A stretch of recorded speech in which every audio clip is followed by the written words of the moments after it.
Diberi salam, sekarang kita bangkit berdiri karena kita ingin beribadah dan mendengar sabda Tuhan hari ini. Kita harus semangat, ya, karena Tuhan kita adalah Tuhan yang penuh kasih. Ya, Tuhan selalu bekerja di dalam kehidupan kita, baik suka maupun duka. Itu yang saya rasakan. Mungkin ibu-ibu, bapak-bapak juga merasakan, ya. Pada saat kita sedih, Tuhan tetap bekerja di dalam kehidupan kita. Dia turut campur, ya. Walaupun badai terus menerpa kita, tapi kita tetap semangat, ya. Saya juga mulai semangat. Tadinya saya sudah tidak ada semangat.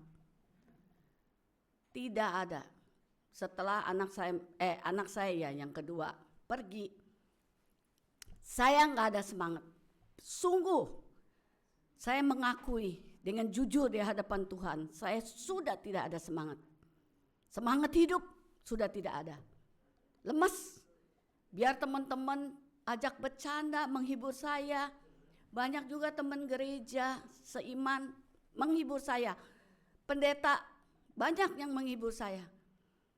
Saya bilang, tapi saya dengan jujur, saya tidak ada semangat hidup. Nah, sekarang saya mulai semangat kembali. Karena ibu-ibu, bapak-bapak, saudara seiman, cucu-cucu saya, anak saya, semua memberi saya semangat terus. Terutama Tuhan yang mengasihi saya. Mari kita memuji Tuhan dari ini, apinya berkobar, ya. Kita harus berkobar dalam hati kita.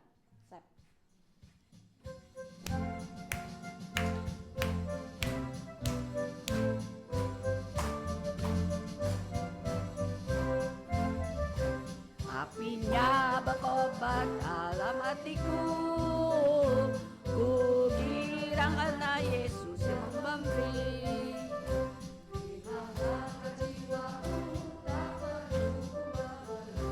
Darahnya membasuh diriku bersih, apinya terang, jiwaku senang, muliakan Tuhanku.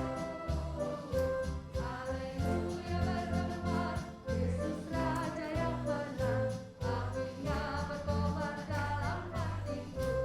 Yang kedua,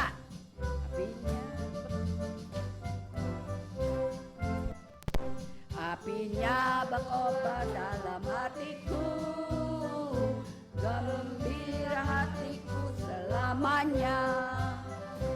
Ku bersaksi berseru juru selamatku, karena yang ku berpegang pada janjinya.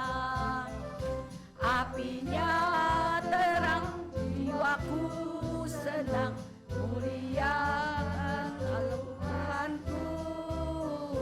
Haleluya bergema, Yesus Raja yang benar, apinya berkobar dalam hatiku. Saya minta untuk Pendeta Lina.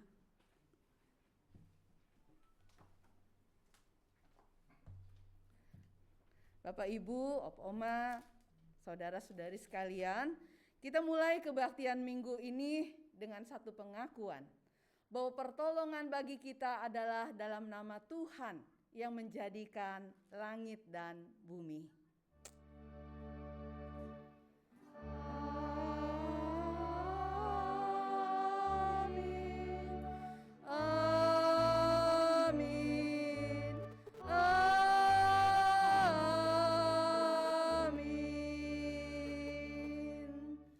Salam sejahtera bagi Bapak Ibu, Opa Oma yang datang dalam nama Tuhan. Tuhan beserta saudara. Beserta saudara juga. Silakan duduk kembali.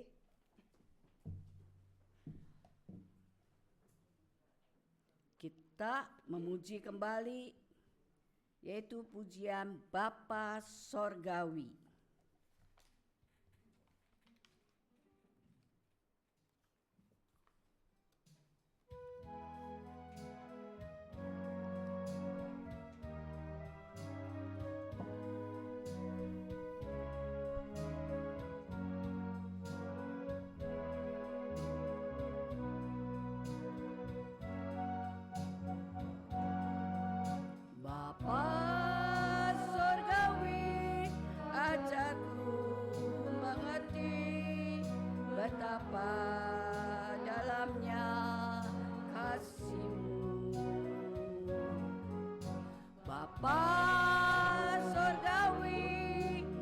buatku mengerti betapa kasih-Mu padaku.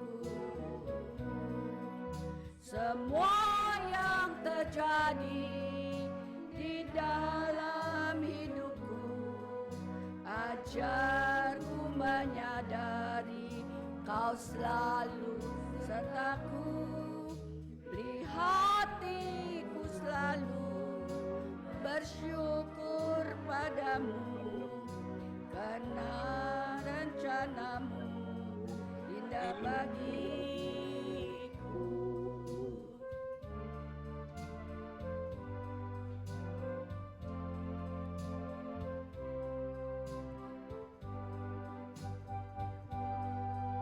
Bapa surgawi, ajarku mengenal betapa dalamnya kasih-Mu.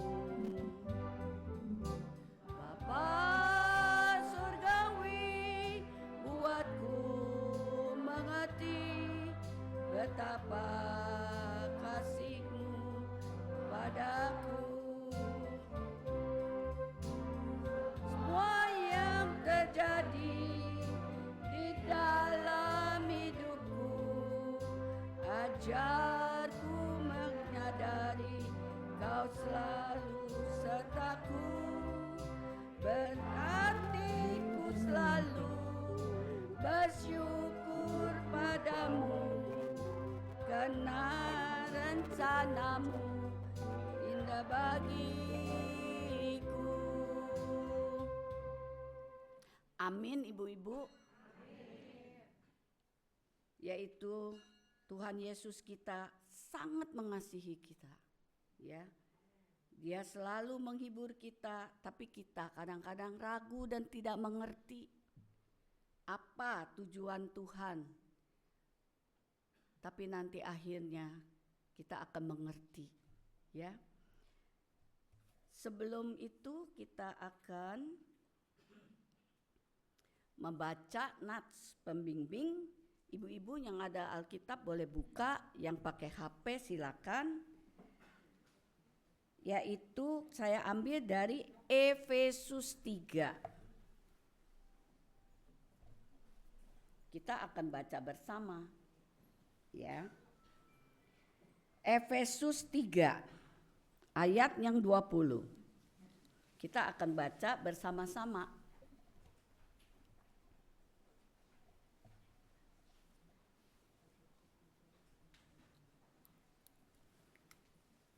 Sudah dapat Bapak Ibu?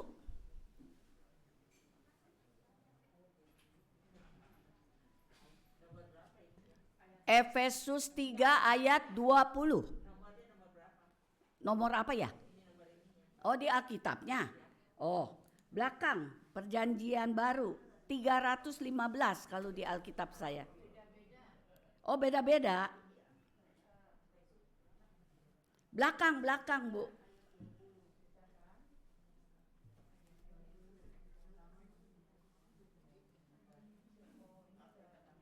Saya tungguin, jangan takut.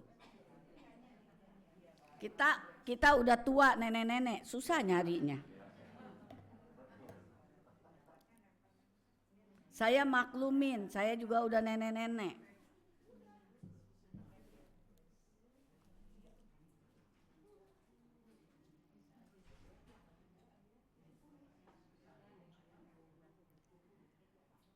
Sudah ketemu semua Bapak Ibu?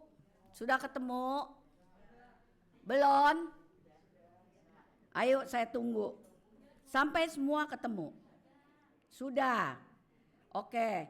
Kita mulai baca bersama ya. Efesus 3 ayat 20. 1, 2, 3. Bagi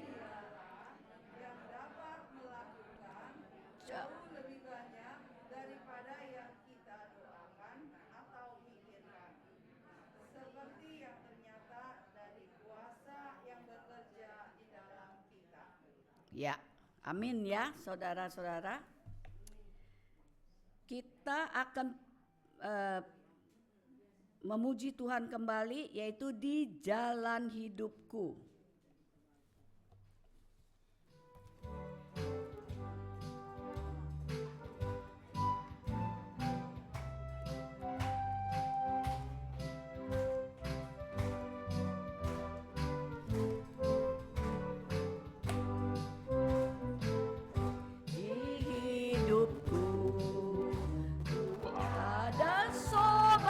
Yang setia, yang senantiasa berjalan sertaku. Masa gelap dibuatnya terang ceria, itulah Yesus juru selamatku. Ku tak cemaskan jalan yang naik turun, lewat lembah gunung yang terjal, sebab Tuhan jalan di sampingku.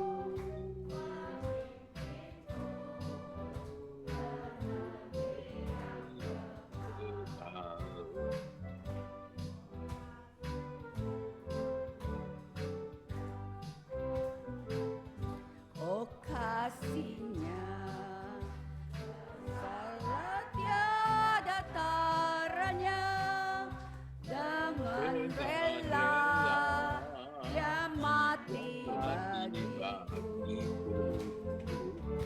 Kepadanya ku serahkan jiwa dan raga, sejak itu dia bimbing selalu.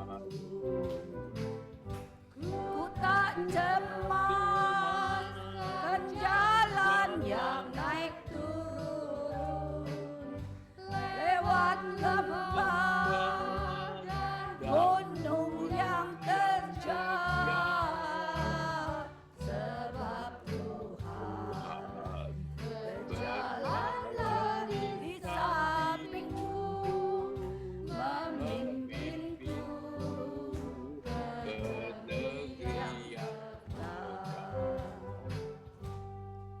ya, mari kita berdoa sambil kita tunduk kepala, kita sungguh-sungguh berdoa kepada Tuhan. Tuhan, terima kasih untuk hari ini kami boleh bersama-sama berkumpul di tempat rumah-Mu untuk beribadah dan juga mendengar sabda Tuhan. Kiranya Tuhan mau memenuhi di ruangan ini dengan Roh Kudus-Mu, terutama untuk Pendeta Lina yang sebentar akan menyampaikan firman Tuhan. Biarlah Tuhan firman-Mu ini boleh tertanam di dalam hati kami, dan kami juga boleh melakukannya di dalam kehidupan kami. Tuhan, kami juga teringat akan saudara kami yang tidak hadir pada hari ini. Mungkin mereka bermasalah, bergumul, dan juga sakit.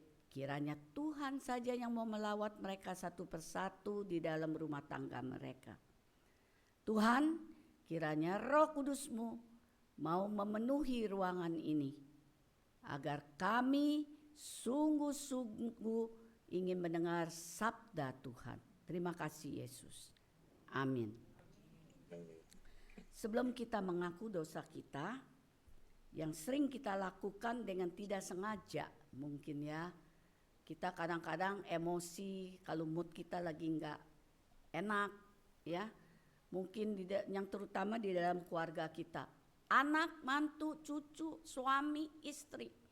Ya, seringkali kita kalau mood lagi nggak enak, kita bisa aja emosi, ya, bisa aja jatuh dalam dosa. Tapi biarlah kita setiap pagi kita bangun, kalau saya begini, tiap pagi saya bangun, terutama saya mengucap syukur, Tuhan kasih saya nafas kehidupan, Tuhan bungkus saya dengan Roh Kudus-Mu agar saya tidak jatuh di dalam dosa. Itu tuh saya selalu begitu tiap pagi. Ya, kadang-kadang iblis lebih kuat daripada iman kita. Nah itu, marilah kita mengaku dosa kita pada hari ini di hadapan Tuhan. Mari kita berdoa. Tuhan, pagi hari ini kami datang kembali di bawah kaki-Mu ya Tuhan. Agar kami mohon ampun ya Tuhan atas dosa-dosa kami. Terutama kami sering menyakiti hati Tuhan, yang kami tidak layak di hadapan Tuhan. Dan kami juga tidak layak menjadi anak Tuhan. Karena kami tidak menjadi contoh bagi keluarga kami. Dan juga tetangga kami mungkin. Dan sesama kami. Ampuni kami ya Tuhan. Tuhan, biarlah kiranya Tuhan yang penuh kasih mau mengampuni kami. Tuhan, tolong kami, anak-Mu. Kami ingin belajar terus untuk tidak jatuh dalam dosa. Tuhan, tolong kami. Ampuni kami. Terima kasih Tuhan atas pengampunan-Mu dan kasih-Mu. Amin. Kita memuji Tuhan.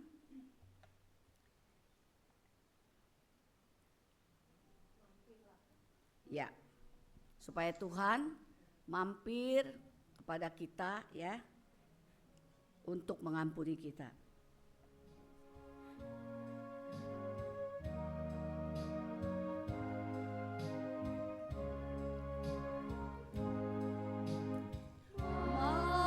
Mampirlah dengan doaku, Yesus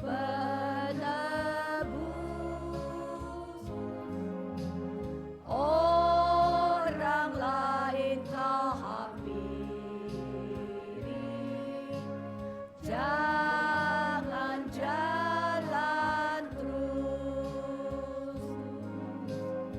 Yesus Tuhan, dengar doaku. Orang lain kau hampiri, jangan jalan terus. Ya, sudah cukup. Nah, Tuhan ini hari telah mengampuni kita. Mari kita memuji kembali atas anugerah kasih Tuhan kepada kita. Ya, kita akan menyanyi Jika Jiwaku Berdoa.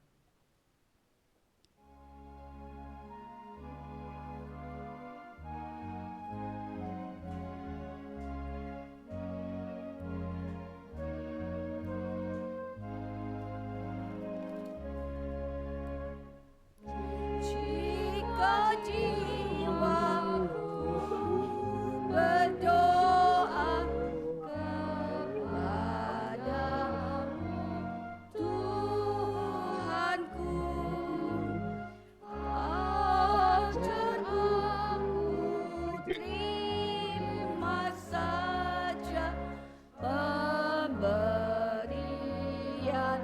tanganmu. Dan mengaku seperti Yesus tidak sesaranya.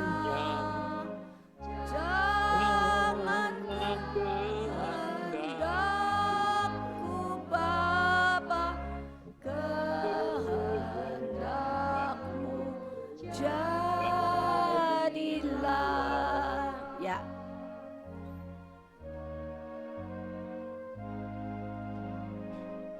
Ya, udah siap. Ya, untuk persiapan firman Tuhan, kita siapkan hati kita dengan sungguh-sungguh. Ibu-ibu tahu zaman sekarang makin rasanya gimana Bu, Bapak? Zaman sekarang udah HP, udah canggih ya. Muka orang bisa dipindah-pindahin, badannya siapa, badan saya, mukanya muka Bu Felis ya. Terus di foto-foto, saya lagi di foto-foto, tahu-tahu teman saya nggak bisa mencet, tahu-tahu saya pakai jilbab. Hes, kenapa lu pakai jilbab? Katanya. Nah itu, jadi udah canggih ya. Zaman kalau menurut saya ada baiknya ya. Zaman udah canggih, kita ke bank nggak usah ngambil duit ya, bisa m-banking. Tapi saya rasa zaman makin hari makin edan kalau menurut pribadi saya loh. Anak muda sudah tidak ada sopan santun. Betul nggak? Ini yang jadi mama. Ajarilah cucunya. Puji Tuhan, cucu saya ya, puji Tuhan. Semuanya saya ajar dari kecil tahu sopan santun, menghargai yang lebih tua. Yang lebih tua. Kalau dia orang nggak gitu, saya pasti marahin. Nah, anak-anak saya juga mengajari anak-anaknya. Coba siapa yang punya cucu? Ada orang tua, temen omanya sengaja jalan aja amat lu. Gitu, kayak nggak ada orang. Sekarang punya anak begitu. Zaman makin edan kalau saya bilang. Tetapi buat saya zaman mau kayak apa, tapi saya tetap berpegang firman Tuhan. Dan kita mengajari ya cucu-cucu kita sopan santun, itu penting sekali. Ibu-ibu yang punya cucu, omanya tolonglah ajarin. Saya kalau ngelihat anak muda nggak tahu sopan santun ya greget gitu rasanya. Gergetan gitu. Ya, sekarang coba lihat. Nah, hati-hati untuk kita oma-oma biarlah menjadi teladan dan mendidik anak-anaknya dan cucunya. Ya. Mari kita siapkan diri kita untuk mendengar firman Tuhan yang akan dibawakan oleh pendeta Lina. Kita nyanyi 2 kali. Yaitu biar bumi akan berlalu, tapi tetap firman Tuhan kita pegang, ya.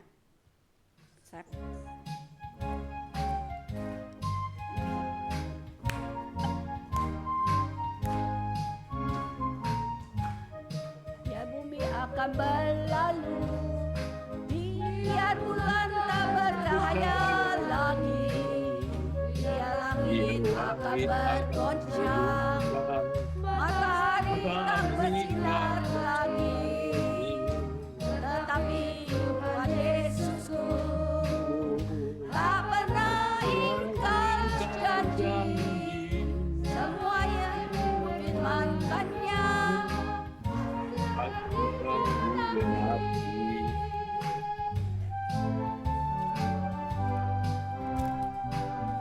biar bumi akan berlalu, biar bulan tak bercahaya lagi, biar langit akan bergoncang, matahari tak bersinar lagi, tetapi Tuhan Yesusku tak pernah ingkar janji, semua difirmankannya pasti akan digenapi.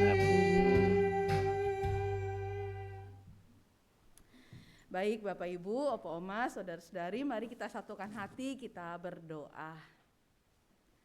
Bapak, kami bersyukur Tuhan untuk firman-Mu yang tinggal tetap, yang tidak pernah berubah. Bahkan ketika bumi ini berubah, ketika zaman di mana kami hidup berubah, tapi standar kebenaran firman-Mu tetap sama. Karena itu kami bersyukur Tuhan, untuk firman itu yang boleh menjadi terang bagi jalan kami. Kami mohon kiranya Tuhan berkenan juga pada hari ini berkata-kata kepada kami dan mengajar kami, supaya firman Tuhan yang sudah Engkau sampaikan ribuan tahun yang lalu ini dapat juga tetap berbicara kepada kami pada saat ini, di tengah-tengah situasi kami, di tengah-tengah zaman kami. Tuhan, nyatakanlah firman-Mu kepada kami. melalui Alkitab yang kami baca, melalui khotbah yang disampaikan. Mohon Tuhan lihat kebutuhan kami masing-masing. Tuhan teguhkan dan Tuhan kuatkan kami. Demi nama Tuhan kami, Yesus Kristus, kami berdoa. Amin. Ya, Bapak Ibu, Bapak Oma, saudara-saudari, ya di sini ada cucunya Ibu Hesti, ya jadi adik-adik ya, masih saya ya, adik-adik saya ya, ponakan-ponakan saya. Nah, Bapak Ibu, saya mau bacain Alkitab yang jadi dasar perenungan kita hari ini. Itu kisahnya, kalau mau dibaca lengkap nanti Bapak Ibu, Pak Oma baca lengkap di rumah ya. Kejadian 31 baca semua ya. Nah, tapi hari ini saya cuma akan bacain sampai ayat 13. Oke? Ayat 1 sampai ayat 13. Kejadian, kitab pertama tuh ya. Kejadian itu kitab pertama di depan. Pasal 31. Nah, mulai dari ayat 1 sampai ayat 13. Ya, pasalnya pasal 31 ya. Oke, sudah dapat semua? Udah ya. Sekarang boleh dilihat Alkitabnya. Saya bacakan pelan-pelan buat kita sekalian ya. Opa Oma bisa baca dengan matanya, saya baca pakai suara ya. Kedengaranlah kepada Yakub. Anak-anak Laban berkata demikian. Yakub telah mengambil segala harta milik ayah kita, dan dari harta itulah ia membangun segala kekayaannya. Lagi kelihatan kepada Yakub dari muka Laban. Laban ini mertuanya ya. Bahwa Laban tidak lagi seperti yang sudah-sudah kepadanya. Lalu berfirmanlah Tuhan kepada Yakub, pulanglah ke negeri nenek moyangmu, kepada kaummu, dan aku akan menyertai engkau. Sesudah itu Yakub menyuruh memanggil Rahel dan Lea untuk datang ke padang, ke tempat kambing dombanya. Lalu ia berkata kepada mereka, telah kulihat dari muka ayahmu bahwa ia tidak lagi seperti yang sudah-sudah kepadaku. Tetapi Allah ayahku menyertai aku. Juga kamu sendiri tahu bahwa aku telah bekerja sekuat-kuatku pada ayahmu. Tetapi ayahmu telah berlaku curang kepadaku dan telah 10 kali mengubah upahku. Tetapi Allah tidak membiarkan dia berbuat jahat kepadaku. Apabila ia berkata, yang berbintik-bintiklah yang akan menjadi upahmu, maka segala kambing domba itu beroleh anak yang berbintik-bintik.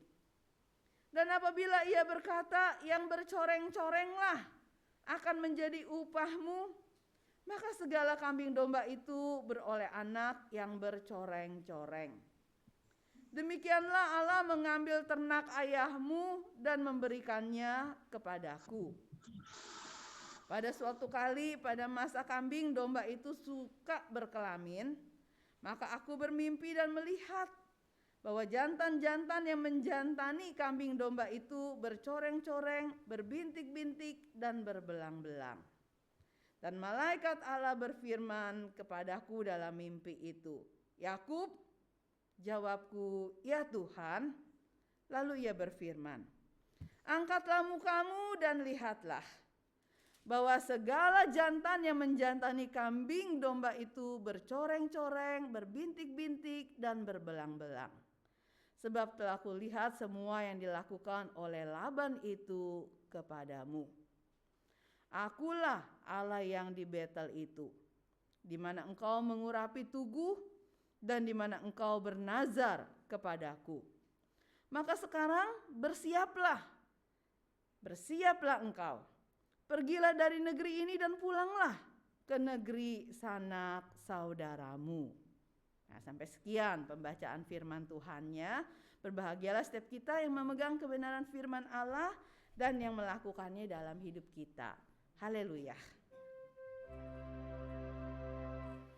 Haleluya. Haleluya. Haleluya.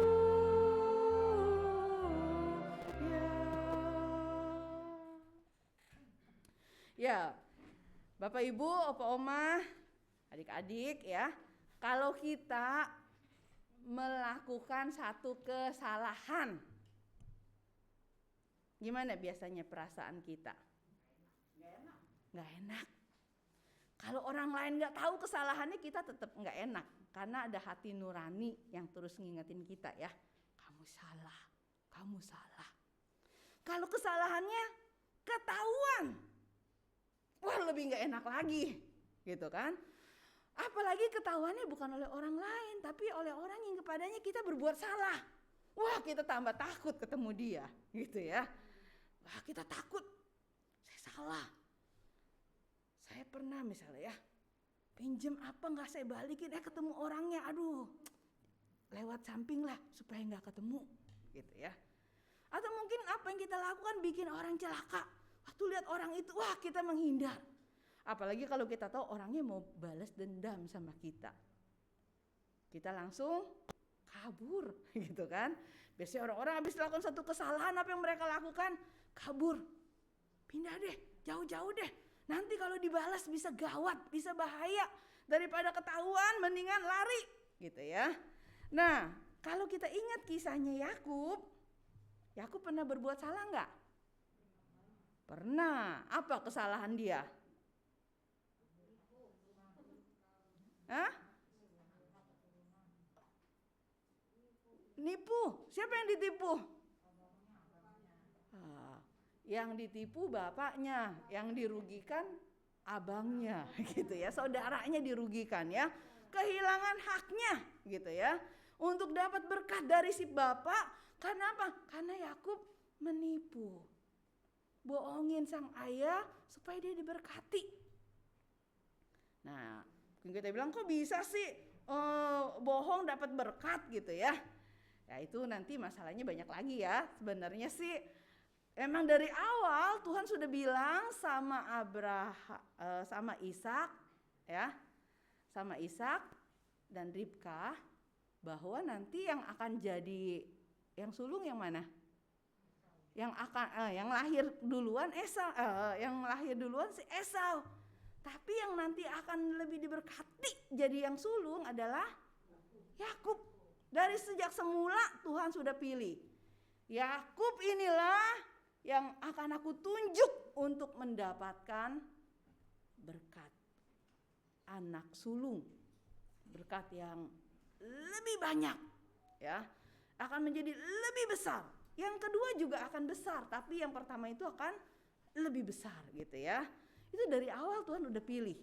Tapi kemudian Yakub sama Esau ini hidup di tengah-tengah keluarga yang agak aneh memang ya.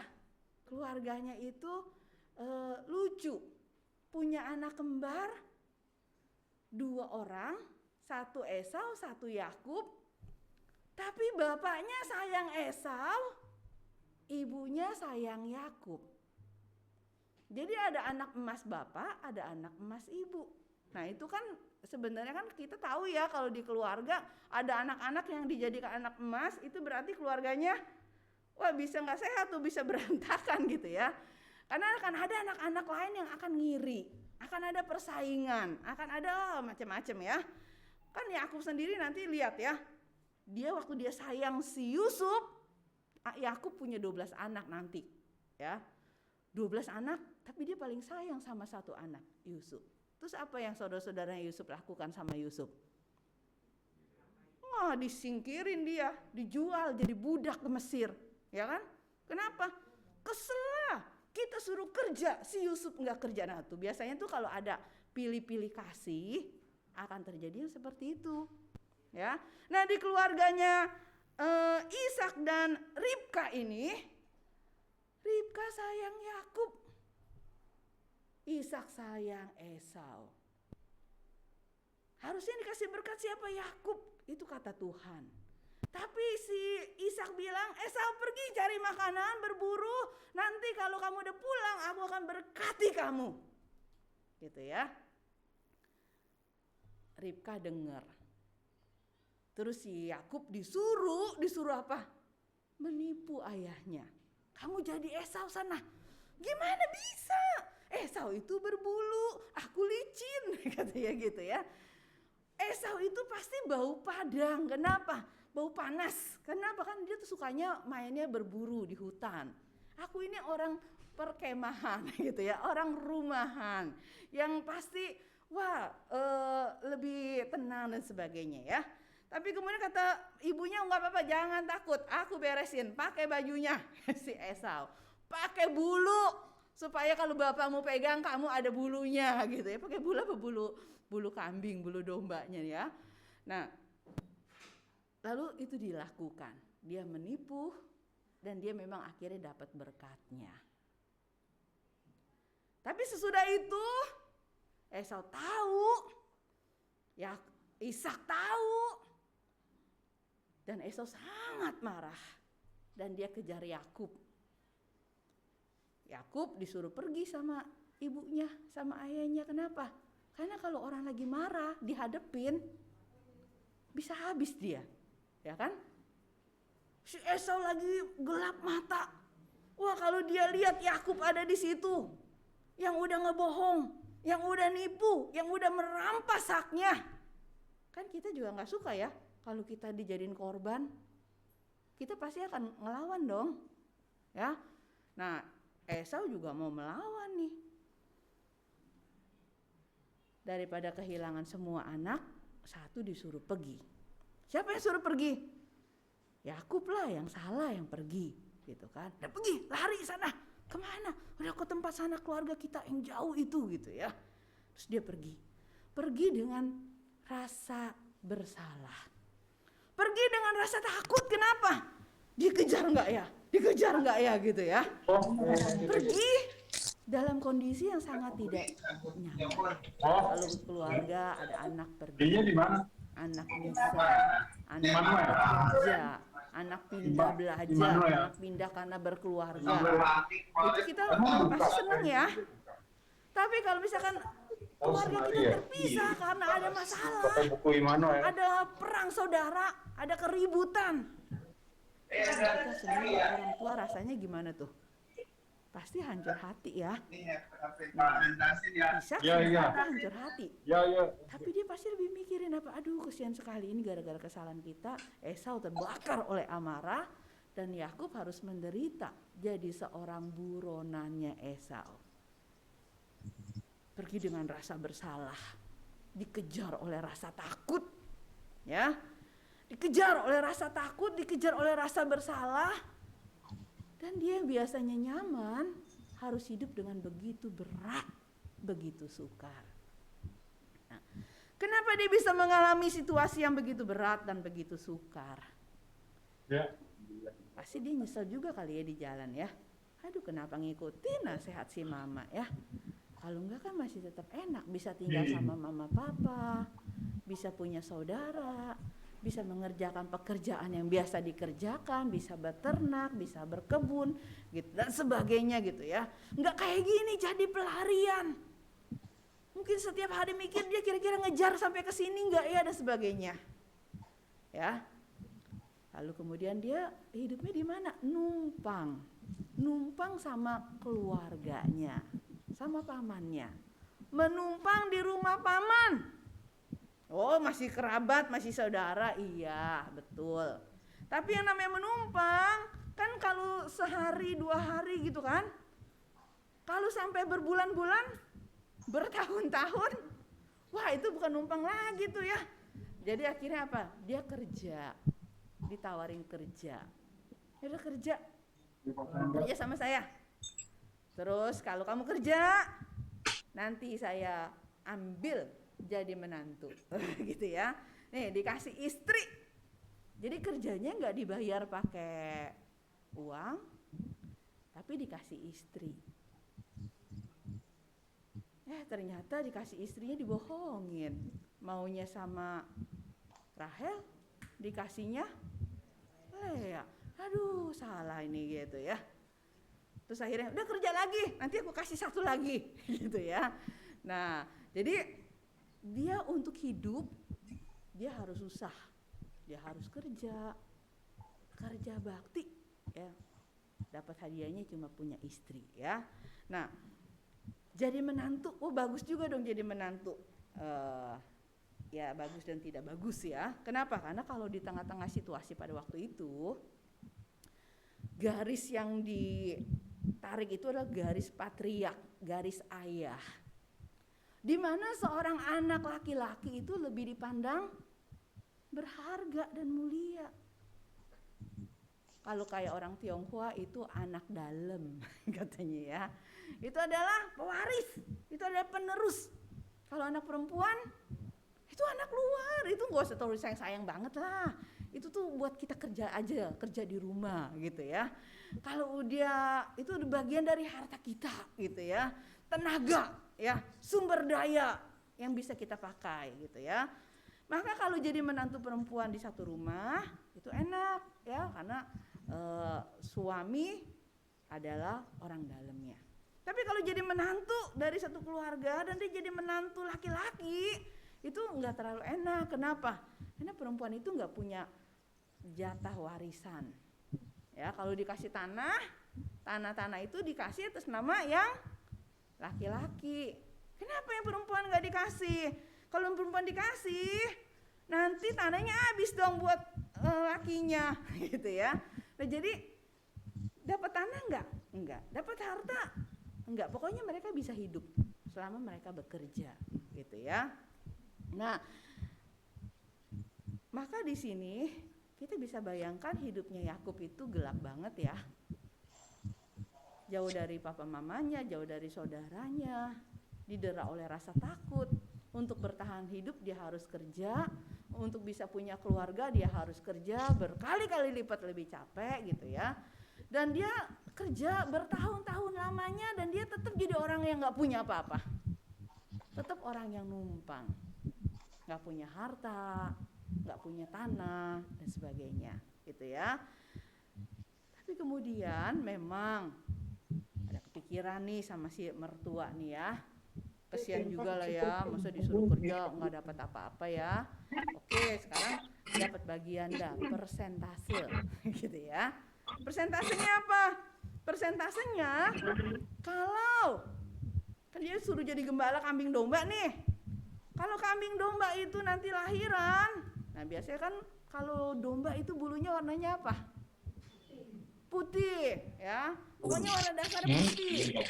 Ada yang bintik-bintik ya, kambing itu kadang-kadang ada ya, yang ada garisnya atau yang ada bintiknya atau apa gitu ya. Nah, tapi kalau domba jangan harap deh, ada domba warna-warna lain gitu kan. Tapi ternyata setiap kali si Laban ini bikin ketetapan, oke, kalau sampai di antara kambing domba itu ada yang warnanya berbintik-bintik gitu ya, ada totol-totolnya, itu anaknya boleh kamu ambil. Kalau emaknya domba putih, bapaknya domba putih gitu ya, anaknya bakalan titik-titik nggak tuh? Ya putih juga gitu kan. Kalau anaknya dombanya hitam sama hitam, ya pasti hitam gitu kan. Aduh, jadi persentasenya bakal dapat berapa banyak? Kayaknya sih susah gitu ya. Tapi aneh, kalau ditetapin yang bintik-bintik buat kamu Yakub, ternyata setiap domba, semua domba yang melahirkan kebanyakan lahirannya bintik-bintik. Wah, si Laban ngelihat itu langsung gimana? Weh, kok dia banyak banget nih domba yang bintik-bintik. Sorry, Yakub ganti aturan gitu ya. Jadi aturannya gimana Pak Mertua? Sekarang aturannya kita ganti. Jangan yang bintik-bintik dah, yang loreng-loreng ya, ada belang-belangnya. Nah itu buat kamu. Waduh, cari kucing loreng-loreng banyak gitu ya, tapi cari domba loreng-loreng gimana tuh, berbelang-belang. Aduh pasti susah banget ya. Ini sih alamat nggak dapat domba nih, kerja bakti sia-sia nih. Tapi ternyata Tuhan itu berkuasa. Sekalipun emaknya putih, bapaknya putih, atau emaknya hitam, bapaknya hitam, ya anaknya bisa loreng-loreng, bisa bergaris-garis gitu ya. Ternyata dia dapat, dibikin lagi, ubah lagi peraturan, nggak bisa begini. Kata Yakub sampai berapa kali peraturannya dirubah? 3 kali? 10 kali. Jadi dirubah-rubah terus gitu ya. Kenapa? Karena pada dasarnya nggak niat ngasih upah. Kalau ada tenaga kerja yang bisa kerja dengan gratis, kenapa harus saya kasih upah? Kan mau juga, mendingan apa? Perkaya diri sendiri, perkaya anak-anak laki-laki. Tapi ternyata sekalipun ditutup-tutupin berkatnya, Tuhan terus bukain berkat buat Yakub. Yakub disayang sama Tuhan. Di tempat pelariannya, di tengah-tengah rasa bersalahnya, di tengah-tengah beratnya beban hidup yang harus dia pikul, tapi Tuhan kasih dia penghiburan.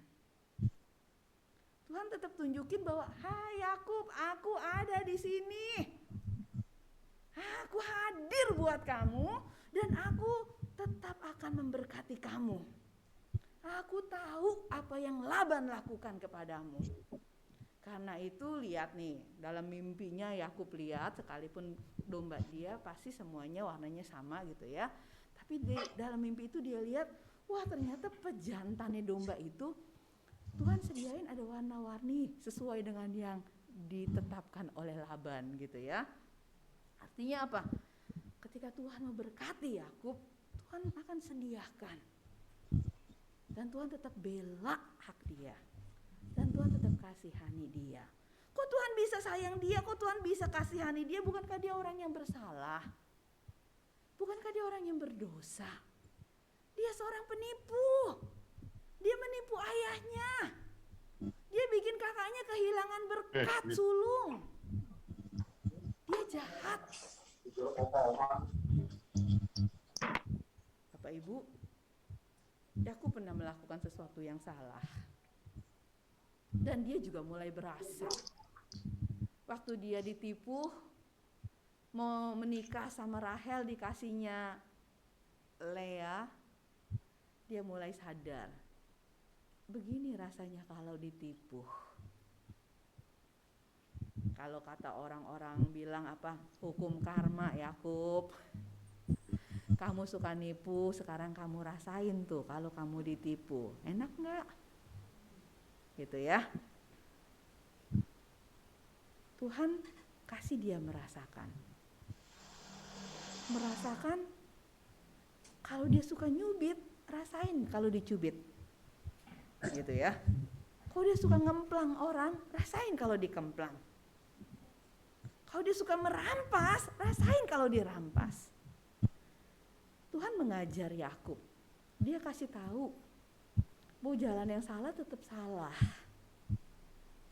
Tapi kalau di tengah-tengah jalan yang salah itu ada hati yang menyesal, ada kesediaan untuk berbalik kepada Tuhan, ada kesediaan untuk mengikut Tuhan dan menyembah Tuhan, ada kesediaan untuk mengakui Tuhan, maka kita lihat ya, dalam pelarian itu Yakub pernah ketemu Tuhan waktu dia tidur di atas sebuah batu.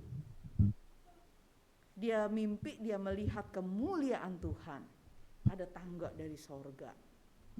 Terus Tuhan bilang suruh tanggalkan kasutnya. Jangan datang dekat gitu ya. Terus bilang apa? Karena tempat ini kudus. Ini adalah rumah Tuhan. Di sini Tuhan menyatakan diri kepada Yakub. Yakub bilang kalau emang betul begitu, wah dia langsung pagi-paginya batu tempat dia tidur itu dijadiin sebagai monumen. Didirikan sebagai tiang, lalu dia urapi dan dia bilang di sini Tuhan sudah menyatakan diri. Maka ini jadi Bet-El. Bet itu rumah, El itu Allah. Bet-El artinya rumah Allah. Yakub di tengah-tengah perlarian dia dalam dosanya, dia ketemu Tuhan. Dan perjumpaannya dengan Tuhan itu membuat dia kemudian dia berbalik kepada Tuhan. Selama ini salah jalan, tapi sekarang dia percaya ada Tuhan, dan kalau Tuhan tolongin dia bilang dia akan persembahkan apa yang dia dapatkan kepada Tuhan 1/10. Artinya apa? Yakub bernazar, itu nazarnya ya.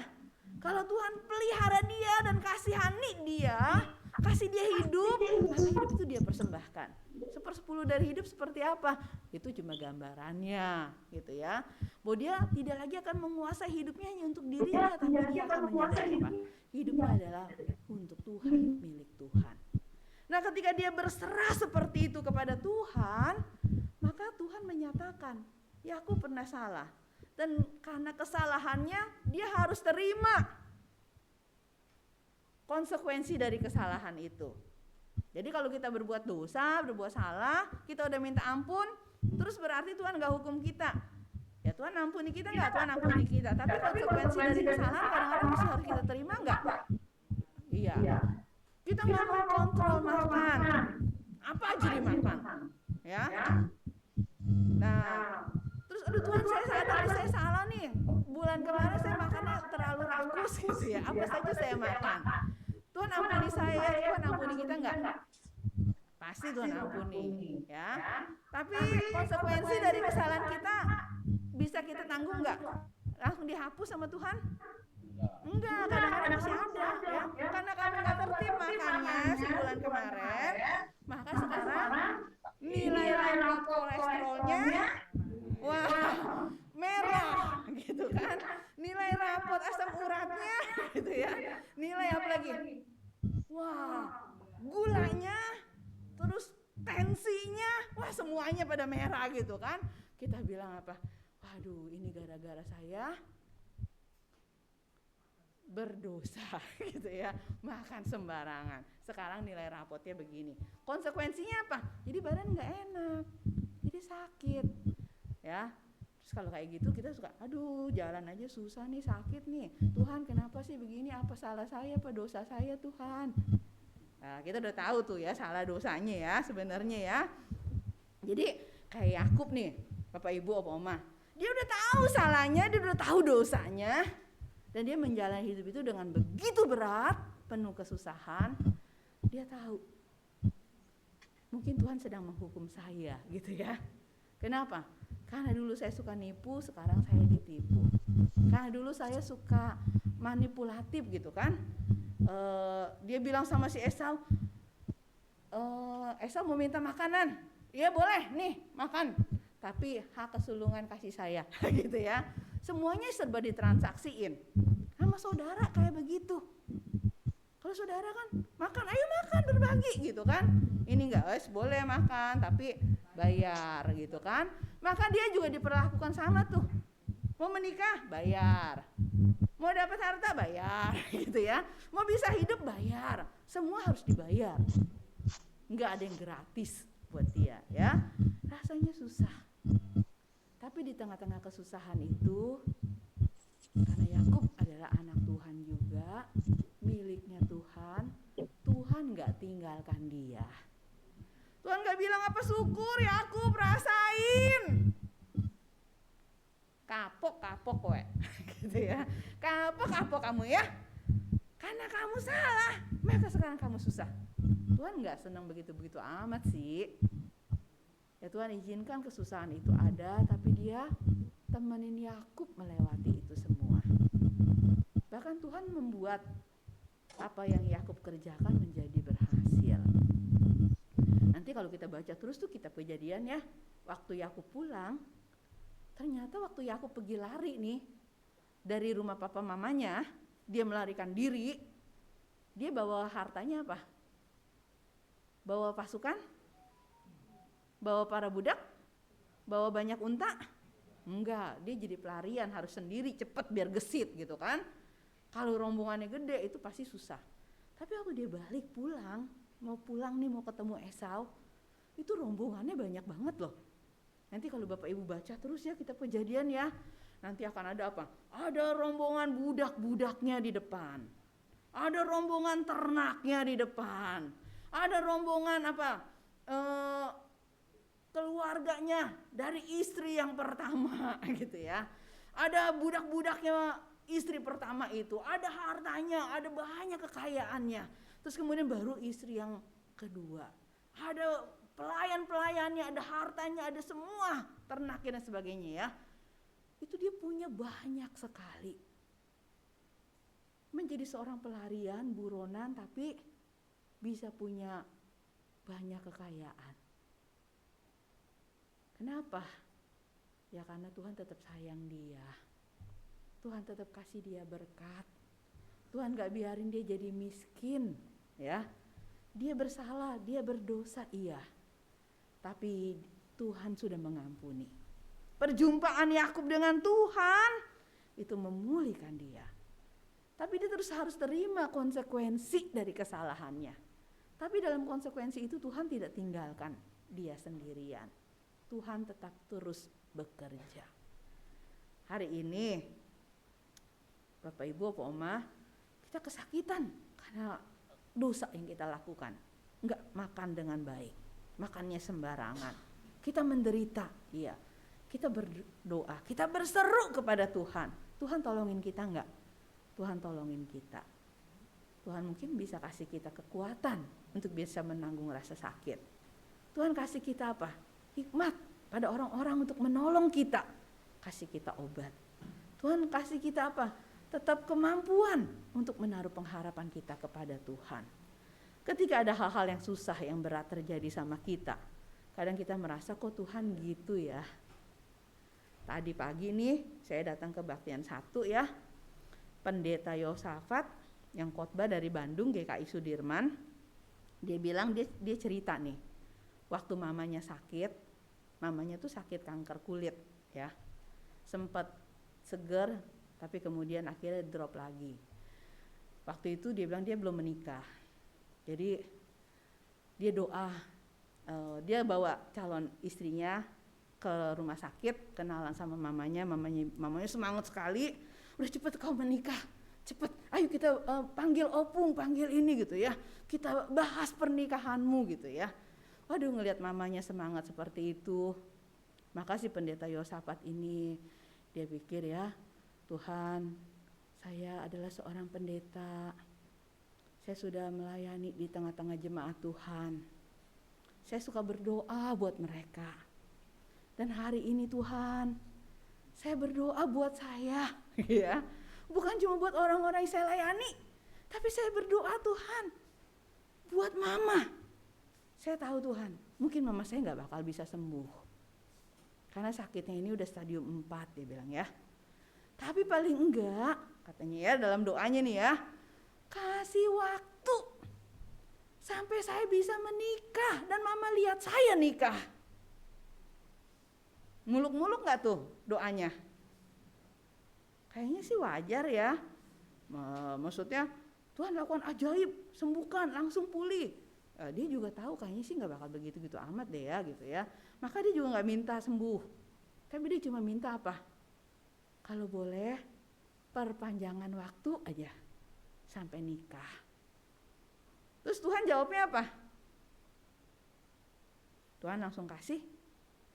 Enggak, beberapa hari kemudian sesudah dia berdoa ternyata mamanya meninggal.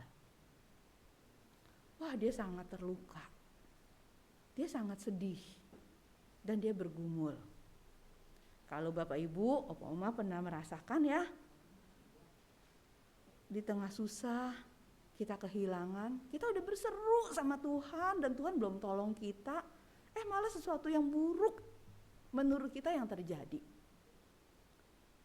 Tadi Bu Hesti ceritakan, saya kehilangan semangat hidup. Kenapa? Mungkin ada pergumulan di sana. Dia bergumul, dia berdoa, dia berseru. Mereka bersama-sama menaruh pengharapan kepada Tuhan. Tapi kok Tuhan izinkan? Tuhan malah panggil anaknya Bu Hesti pulang. Rasanya sedih. Apalagi ketika lihat apa? Tuhan tahu kan saya udah berapa lama ikut Tuhan. Sama tuh ya, kayak pendeta Yosafat ya. Tuhan saya kan pendeta Tuhan, saya ini pelayan Tuhan. Masa doa minta perpanjangan waktu dikit aja kagak dikasih? Itu jadi rasa kecewanya itu rasanya apa? Kok seperti ditinggalkan. Seperti ditinggalkan Tuhan katanya. Tapi betul nggak saat itu Tuhan benar-benar tinggalin dia? Dia bilang enggak. Tuhan nggak pernah tinggalkan kita. Mungkin ada situasi tertentu yang Tuhan izinkan harus kita hadapi. Yakub, dia harus lari, dia harus tanggung semua konsekuensi, dan dia harus menghadapi situasi yang berat. Tapi Tuhan nggak tinggalkan dia. Dia mungkin bisa merasa seperti dibuang. Kita juga mungkin bisa merasa seperti apa ketika itu, Tuhan saya salahnya apa? Saya punya dosanya apa Tuhan? Sampai Tuhan lakuin saya kayak gini. Gitu ya. Mungkin kita juga pernah bergumul sampai berdoa seperti itu. Ayub, dia berdoa sama. Tuhan, bukankah orang benar itu harusnya dapat berkat? Kenapa aku jadi kayak gini? Semua teman-teman bilang aku berdosa. Dosaku apa? Ayo coba kasih tahu gitu ya. Sesungguhnya kalau ngomongin tentang dosa, tidak ada satupun kita yang tidak berdosa. Kalau mau dicari-cari, kita pasti dapat dosa dan kesalahan kita. Karena kita memang manusia berdosa.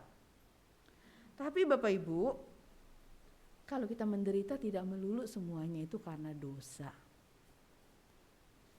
Betul, kadang-kadang ada konsekuensi karena kesalahan-kesalahan, karena perbuatan-perbuatan yang kita ambil di masa lalu. Tapi kadang-kadang memang ada sesuatu yang mau Tuhan nyatakan kepada kita. Nah, apapun itu, di tengah-tengah situasi ketika kita sepertinya tersingkir, ditinggalkan, tidak berdaya, nggak ada harapan, no hope gitu ya. Tapi Tuhan nggak akan pernah biarin kita. Roma pasal 8 ayat 28, udah pernah dihafal belum tuh? Hah? Roma 8 ayat 28, udah pernah hafal belum ayat itu? Hah?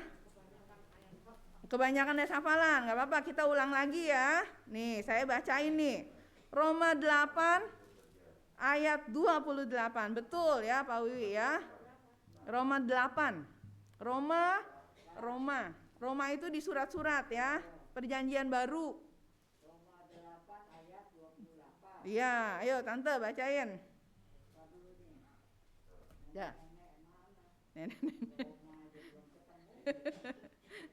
Yo. Udah dapat Roma? Udah. Roma 8 ayat 28. Yo, yang udah dapat.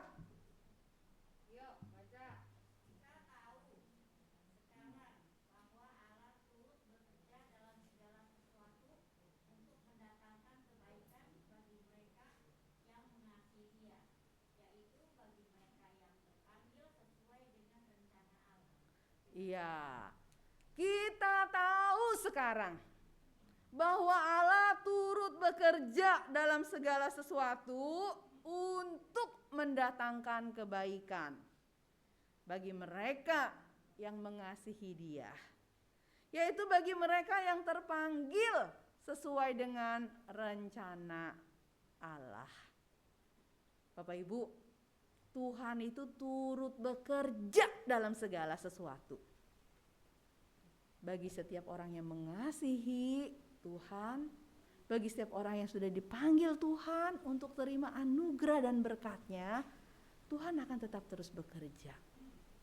Kok ada ya orang beriman menderita? Kok ada ya orang beriman susah? Kok ada ya orang beriman hidupnya begitu ribet? Ada orang pilihan hidupnya begitu susah, dipersulit oleh banyak orang, ketemu banyak masalah dan sebagainya. Bisa. Tapi jangan takut. Kata Tuhan, Dia gak akan ngilangin semuanya itu. Ya, yang Tuhan lakukan adalah Dia akan turut bekerja. Coy. Ya, Tuhan akan turut bekerja turut bekerja untuk apa? Untuk mendatangkan kebaikan. Dia bekerja dalam hidup Yakub, dia mendatangkan kebaikan bagi Yakub. Dia bekerja dalam hidup Ayub, dia mendatangkan kebaikan bagi Ayub. Dia bekerja dalam hidup Bapak Ibu juga untuk mendatangkan kebaikan dalam hidup Bapak Ibu, ya. Jadi hari ini kita tahu Tuhan turut bekerja, ya. Nanti kita hafal sama-sama ayatnya ya. Roma 8 ayat 28. Yuk mari kita berdoa lebih dulu ya. Bapa di dalam sorga, terima kasih Tuhan. Sekalipun kadang kami merasa sesak oleh karena dosa, kesalahan kami menindih kami, menekan kami, menghilangkan damai sejahtera kami. Tapi kami boleh berjumpa dengan Tuhan. Dengan Tuhan yang sudah mati di atas kayu salib, yang sudah bangkit dari antara orang mati dan memberi kami pengharapan. Tuhan, Engkau sudah mengampuni dosa kami. Engkau sudah menebus hidup kami. Tapi Engkau lihat Tuhan, ketika kami sudah hidup di hadapan-Mu, jalan kami belum mudah. Hidup kami belum berjalan dengan lancar. Ada kesusahan, ada kesedihan, ada masalah, ada kesakitan, ada ketidakberdayaan. Tuhan, kami rasa kami sedih sendirian. Dan kami rasa kami gak kuat tanggung semuanya. Baik kami, opa oma yang ada hadir di tempat ini ataupun juga mungkin kami yang ada di rumah mengikuti lewat Zoom. Tuhan, Kau tahu isi hati kami. Kau tahu semua berat dan sedih yang kami hadapi. Tapi kami bersyukur hari ini Kau boleh menghibur kami. Kau boleh katakan kepada kami bahwa Engkau ada beserta kami. Bahwa Engkau akan tetap turut bekerja untuk terus memberkati kami. Sehingga di tengah-tengah kesakitan ada kebaikan. Di tengah-tengah kerja keras, perjuangan yang sangat berat, ada berkat yang Tuhan sediakan. Terima kasih Tuhan, karena Engkau baik kepada kami. Kau tetap turut bekerja dalam hidup kami. Yakinkan kami untuk tidak menjadi lemah. Lemah iman, tapi biarlah kami boleh menjadi kuat, karena kami tahu Tuhan ada beserta kami dan tidak pernah meninggalkan kami. Tuhan akan tetap terus bekerja untuk mendatangkan apa yang baik bagi hidup kami. Kami berserah berdoa dalam nama Tuhan kami Yesus Kristus. Amin.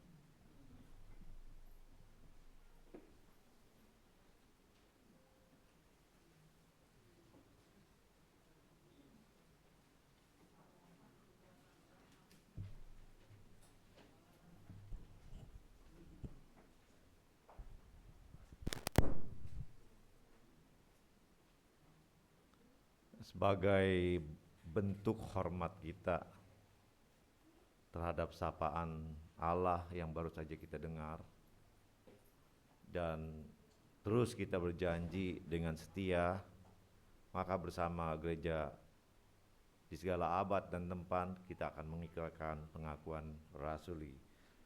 Aku percaya kepada Allah, Bapa yang Maha Kuasa, Khalik langit dan bumi, dan kepada Yesus Kristus, anaknya yang tunggal, Tuhan kita, yang dikandung dari Roh Kudus, lahir dari anak darah Maria, yang menderita sengsara di bawah pemerintahan Pontius Pilatus, disalibkan, mati dan dikuburkan, turun ke dalam kerajaan maut, pada hari yang ketiga bangkit pula dari antara orang mati, naik ke surga, duduk di sebelah kanan Allah, Bapa yang Maha Kuasa, dan dari sana yang akan datang untuk menghakimi orang yang hidup dan yang mati.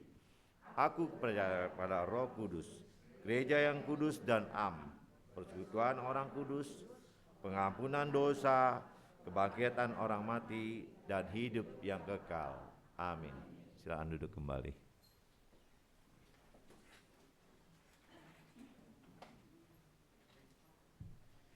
Yuk, mari kita masuk dalam doa syafaat ya.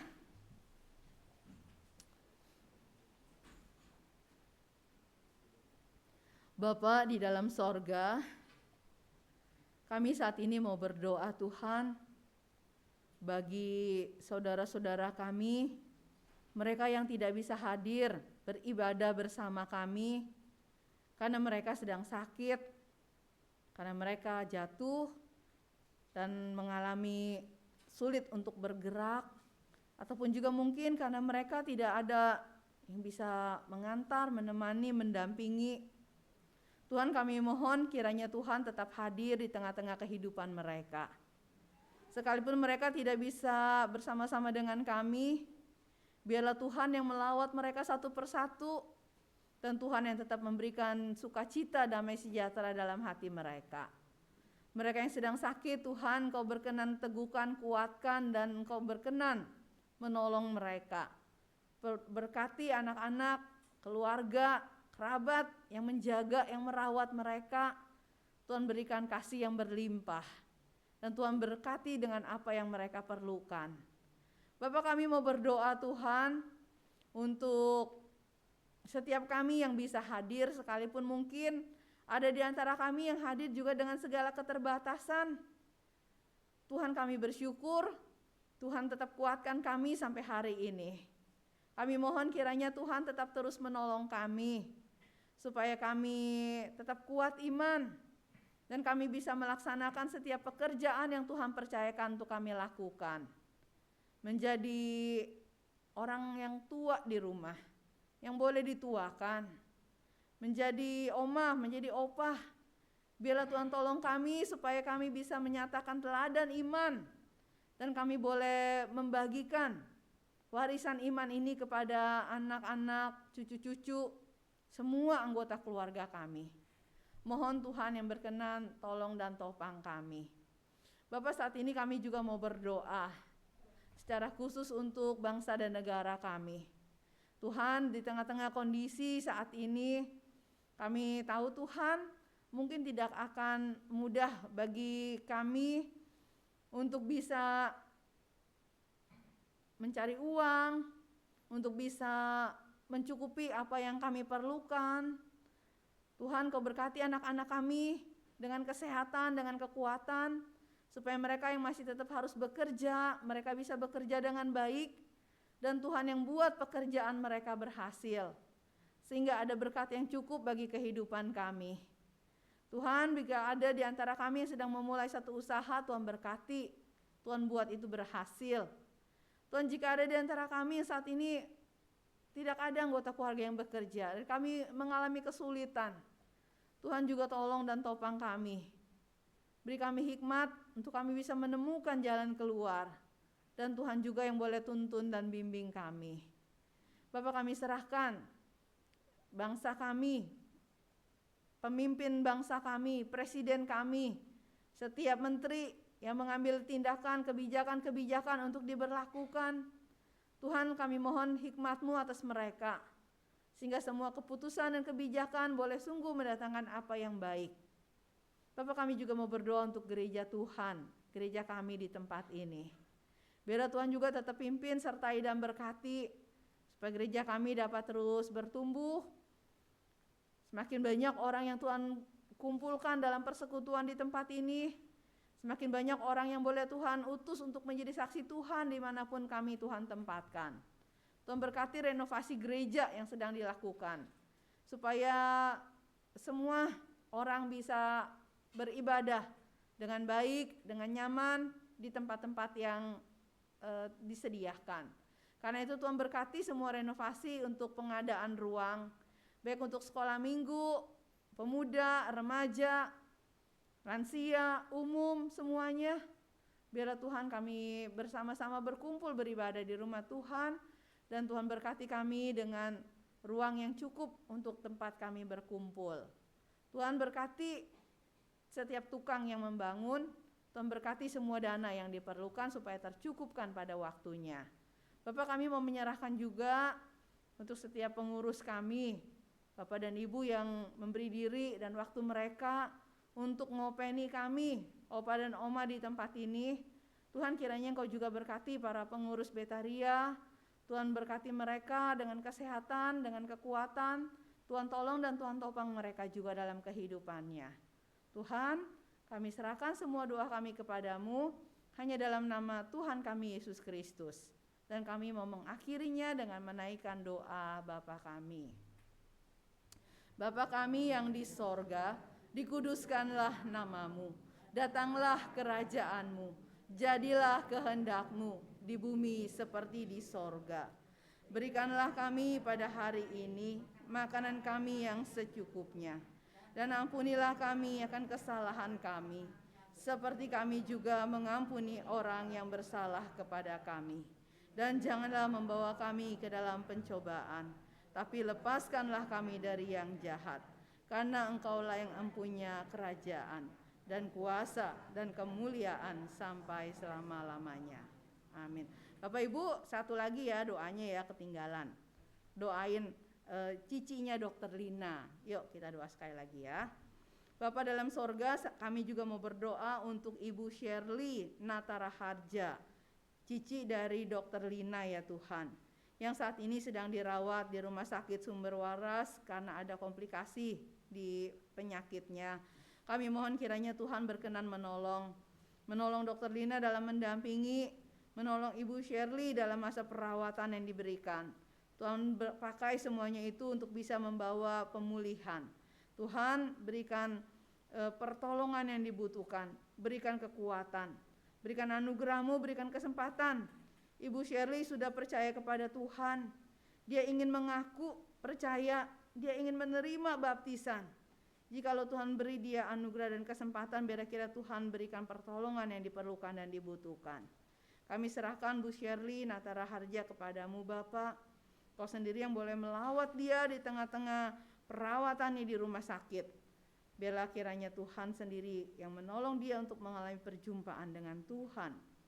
Perjumpaan yang akan menyelamatkannya dan mengubah hidupnya. Kami serahkan Bu Shirley, kami serahkan Dokter Lina dan juga anak-anak, seluruh keluarga besar yang boleh mendukungnya. Tuhan sendiri yang tetap pelihara. Dalam nama Tuhan Yesus kami berdoa. Amin.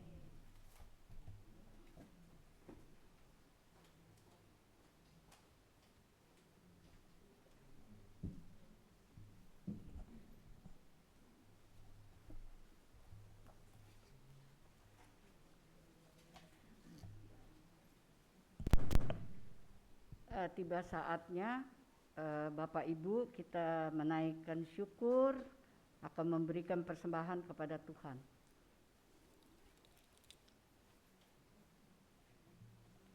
Sebelumnya saya akan bacakan, yaitu saya ambil dari Amsal 3 ayat 9 dan 10. Kita baca bersama ya Ibu-ibu. Amsal 3 ayat 9 sampai 10. 1, 2, 3. Muliakanlah Tuhan dengan hartamu dan dengan hasil pertama dari segala penghasilanmu, maka lumbung-lumbungmu akan diisi penuh sampai melimpah-limpah, dan bezanamu, pemerahanmu akan meluap dengan air buah anggurnya. Kita memuji Tuhan, kami naikkan syukur. Sambil Ayub yang tugas, yang bawa persembahan, dan sebentar yang doa juga keluar ya. Kita nyanyi 2 kali.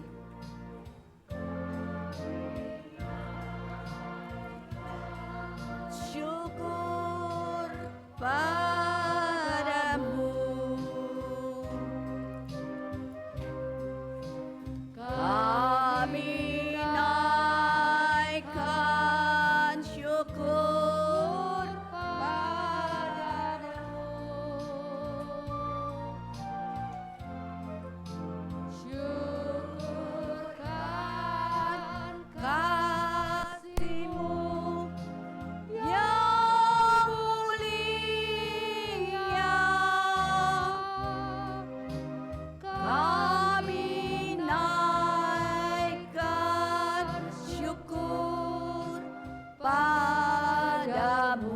Sekali lagi. Kami naikkan syukur padamu. Kami naikkan syukur padamu. Syukurkan kasih-Mu yang mulia. Kami naikkan syukur padamu. Musik saja, Yosef.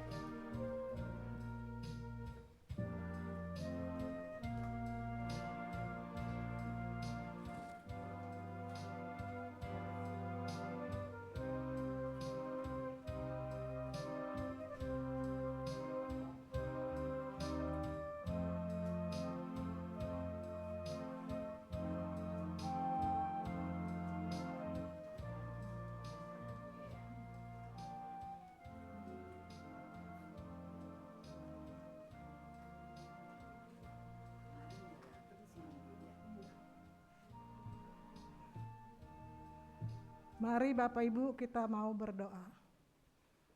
Tuhan Yesus Kristus, Allah Bapa kami yang ada di surga.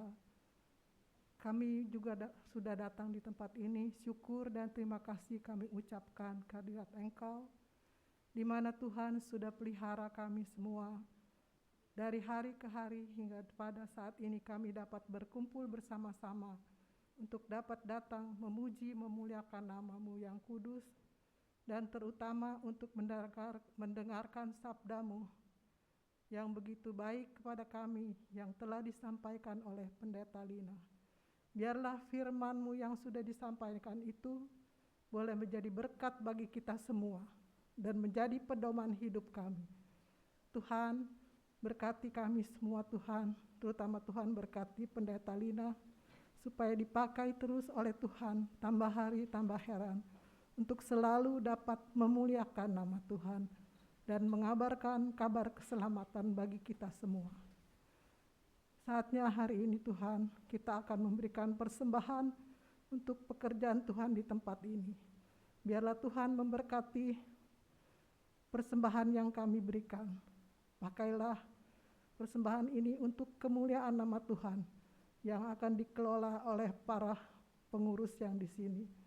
Semua ini kami mohon hanya di dalam nama Tuhan Yesus. Terima kasih Yesus. Haleluya. Amin.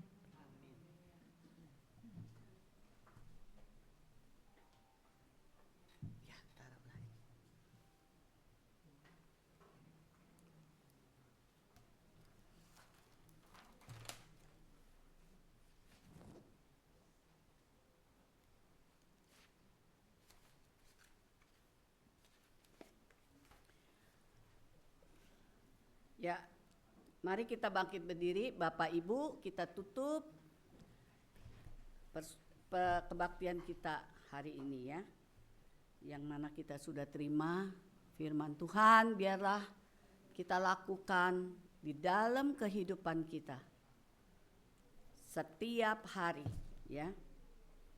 Karena kita tidak tahu untuk hari esok. Nggak usah hari esok, ntar malam juga kita nggak tahu. Ntar malam saya dipanggil Tuhan, juga saya nggak tahu. Tetapi kita harus siap. Setiap saat Tuhan panggil kita, kita udah siap.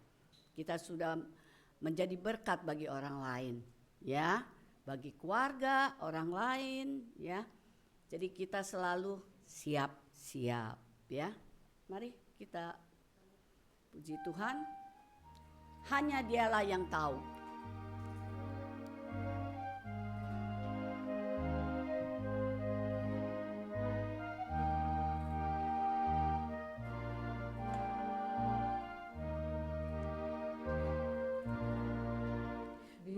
Bila nampak olehku berjuta bintang di angkasa,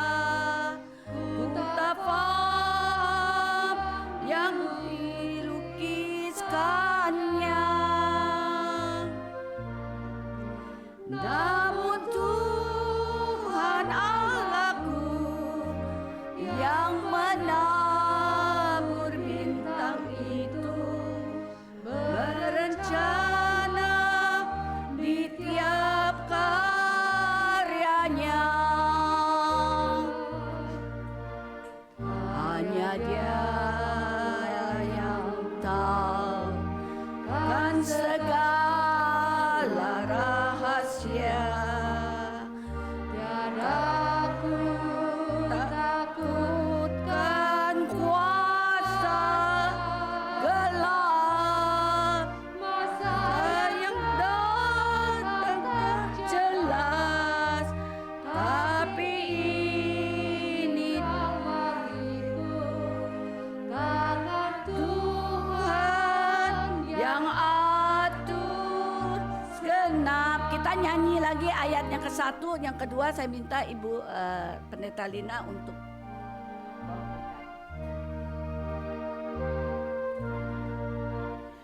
bila nampak olehmu berjuta bintang di angkasa, ku tak paham yang dilukiskannya.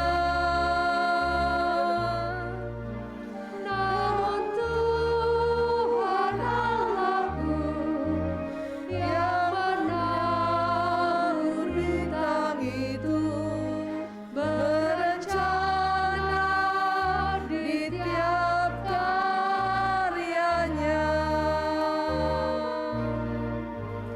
Hanya Dialah yang tahu kan segala rahasia.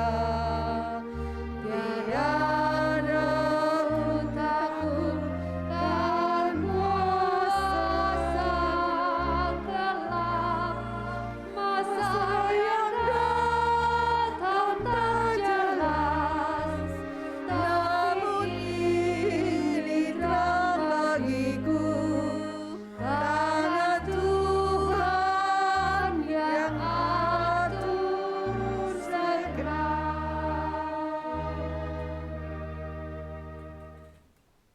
Bapak Ibu, seperti nyanyian ini dalam hidup kita nggak tahu apa yang akan terjadi di hidup kita, ya. Kondisi-kondisi apa yang akan Tuhan izinkan kita hadapi. Tapi kita tahu satu hal, Tuhan kita ada di setiap waktu. Tuhan kita tetap terus bekerja dalam segala keadaan. Dia akan tetap menyertai kita, ya. Karena itu biar kita pulang di tengah-tengah apapun yang sedang kita hadapi, kita kuat. Karena kita punya Tuhan, ya. Kita terus lanjutkan hidup yang Tuhan masih kasih sama kita. Tetap kasih semangat untuk terus jadi berkat. Dan sekarang terima berkat dari Tuhan. Yuk, arahkan hati kepada Tuhan dan terimalah berkat Tuhan. Tuhan memberkati engkau dan melindungi engkau. Tuhan menyinari engkau dengan wajah-Nya dan memberi engkau kasih karunia. Tuhan menghadapkan wajah-Nya kepadamu dan memberi engkau damai sejahtera. Haleluya. Amin.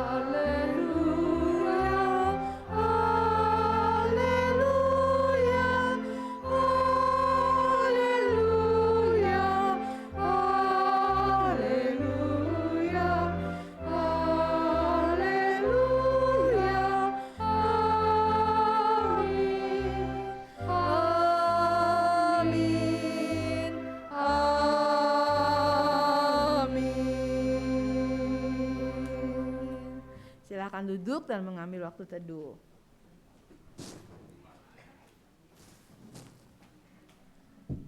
Mari Bapak Ibu kita saat teduh sejenak.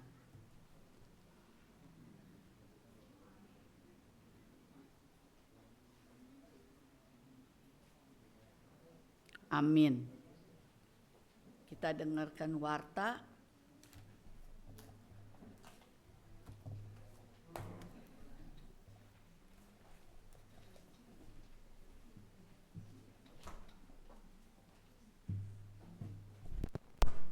Selamat pagi Bapak Ibu sekalian, warta minggu ini. Ucapan terima kasih kepada Pendeta Lina yang dibawakan temanya adalah Tuhan turut bekerja ya. Jadi saya yakin Bapak Ibu merasakan ya pekerjaan Tuhan pada kehidupan kita ya. Lalu ucapan terima kasih juga kepada liturgos Ibu Hesti yang telah mengagunkan puji-pujiannya. Mudah-mudahan berkenan di hadapan Tuhan. Dan ucapan terima kasih kepada Penetua Wiwi yang telah hadir di kebaktian Betaria. Kemudian pembicara minggu depan adalah TPG Bu Sudiarti Ginting ya. Tugas kelompok minggu depan yaitu kelompok Yohanes dengan koordinator Ibu Eritio. Ibu Eritio besok minggu depan mempersiapkan petugas kelompoknya ya. Kemudian hari ini ada cek kesehatan. Jadi Bapak Ibu bisa mengecek kesehatannya hari ini. Demikian warta lisan, terima kasih.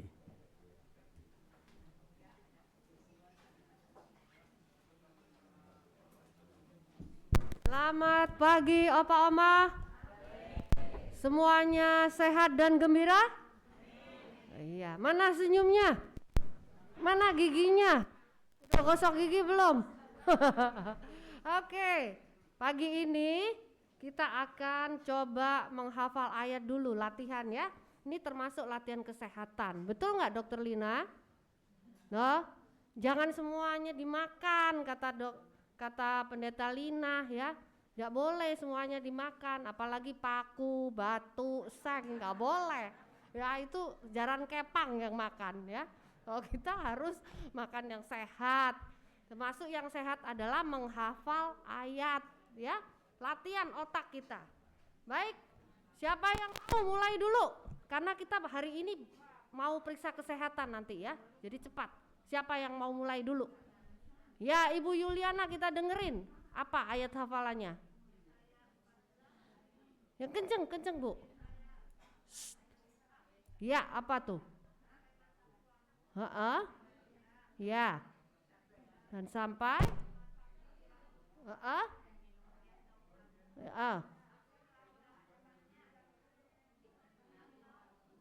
kamu terus. Aku akan Nah, itu Penatua Wiwi sampai nih, Penatua Wiwi sampai noleh ke belakang loh. Mau tahu itu siapa Ibu Yuliana? Tolong ya yang di belakang tolong tenang dulu ya. Nih kita mau dengerin Opa Oma hafal ayat. Coba yang lainnya. Siapa? Ibu Eng nih katanya tadi nggak mau hafal ayat ini karena dia taunya lagu. Sekarang coba kita dengerin Ibu Eng nih nyanyi. Oh.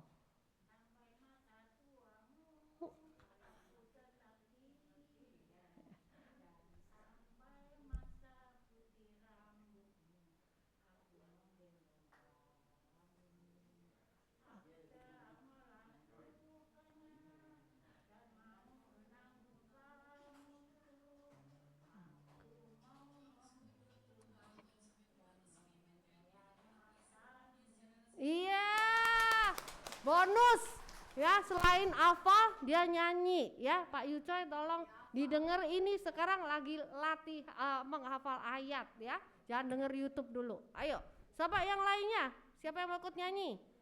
Bu Leni. Nyanyi boleh.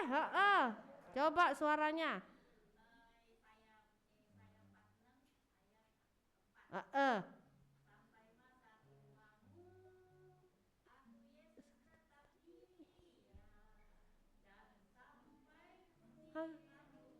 Aku, kamu,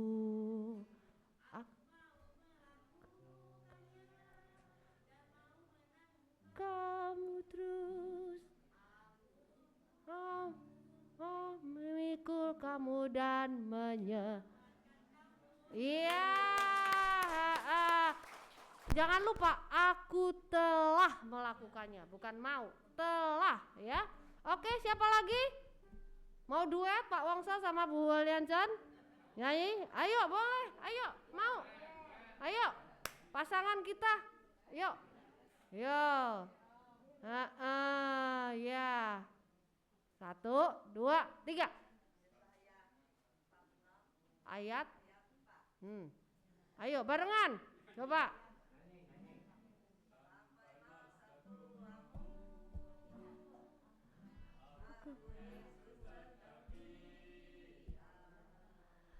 Dan sampai basah putih rambutmu, aku menggendong kamu. Aku telah lakukannya dan kamu terus. Aku mau memikul kamu dan menyerahkan kamu. Ya, gimana kalau kita semua nyanyi deh, ya? Semuanya menyanyi aja, kita semua hafal ya lagu ini. Jadi saya anggap ini semua opa oma hafal. Ini baru pertama kali menghafal ayat semuanya bisa, ya? Karena ini ada lagunya, bener nggak? Ya, ayo kita nyanyi sambil berdiri, dari tadi duduk terus.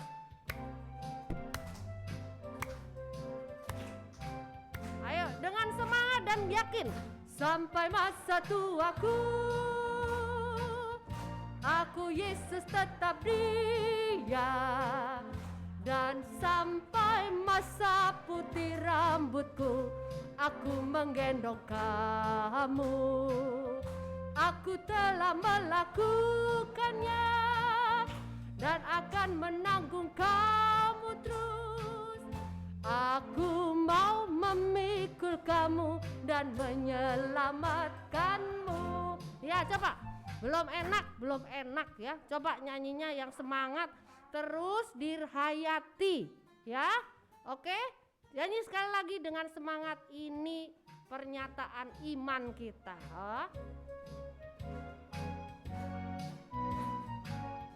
Sampai masa tuaku,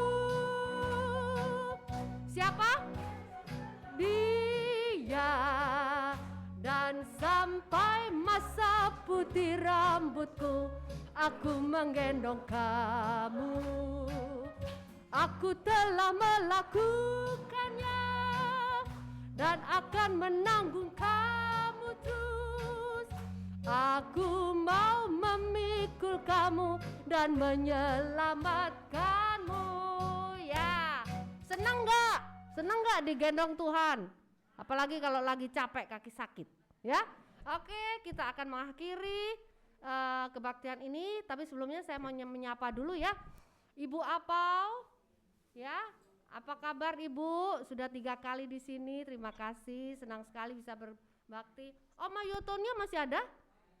Oh, tadi ada ya, Oma. Oh, lagi tensi Oma Yotonio dan semuanya. Apakah ada yang baru di sini? Baru pertama kali? Oke, nanti ajak ya teman-temannya yang lainnya, tetangga-tetangga untuk ikut kebaktian Betaria yang semangat, Betaria yang gembira dan ceria. Mari kita menyanyi lagu mars kita dengan semangat. Betaria bahagia, Betaria ceria. Betaria bahagia, Betaria ceria, menolak duka, menatap padanya di singgasana baka, surya harapan. Betaria bahagia, senantiasa berkarya bagi sesama, anak bantu cucu bangga atas karsa berguna, teladan berharga. Sekali lagi lebih semangat. Betaria bahagia, Betaria ceria, menolak duka, memandang wajahnya di singgasana baka, surya harapan. Betaria bahagia, senantiasa berkarya bagi sesama, anak bantu cucu bangga atas karsa berguna, teladan berharga, teladan berharga, teladan berharga. Sekali lagi, teladan berharga. Iya, ya opa oma, selamat hari Minggu, selamat menjadi teladan sepanjang minggu depan untuk anak, mantu, cucu. Yang mau periksa kesehatan boleh duduk tinggal menunggu giliran ya, jangan rebutan. Sampai ketemu minggu depan, salam sehat.